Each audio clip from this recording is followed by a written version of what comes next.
Si tu cherches un matériau antidérapant et flexible, j'ai ce qu'il te faut et j'ai aussi des conseils parce que tu vas voir, c'est assez spécial à imprimer. Et oui, si tu veux faire des sortes de petits tapis antidérapants, des patins ou des joints ou même des petits rouleaux antidérapants pour ton AMS, si bien connu, aujourd'hui, j'ai testé un filament Flex 77A de chez Smart Materials. Le 77A, c'est beaucoup plus flexible que du 95A par exemple. Et en plus de ça, c'est vraiment antidérapant. Mais vraiment, je peux te dire que ça accroche.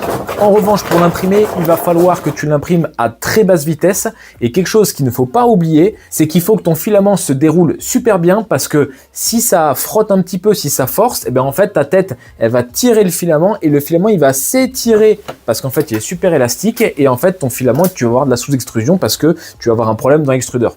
Donc surtout, et un bon dérouleur de filament. Et pour finir dans les astuces, tu seras obligé d'avoir un sécheur de filament parce que il prend très vite l'humidité et ça fait plein de petites bulles, c'est terrible. En tout cas, si tu as besoin de faire des sortes de joints pour écraser, si tu as besoin de faire des petits rouleaux pour ton AMS, les fameux, si tu as besoin de faire des choses antidérapantes, même des pneus pour des bagnoles, franchement, c'est la régalade. Par contre, n'essaye même pas de faire des chaussures ou des grandes pièces et très hautes parce qu'en fait, c'est tellement souple qu'à l'impression, les dévers, ça se passe plutôt mal. À moins de mettre 3 ou 4 parois pour faire un mur épais et solide. Si tu as des questions, pose-les en commentaire et surtout abonne-toi pour plus d'astuces.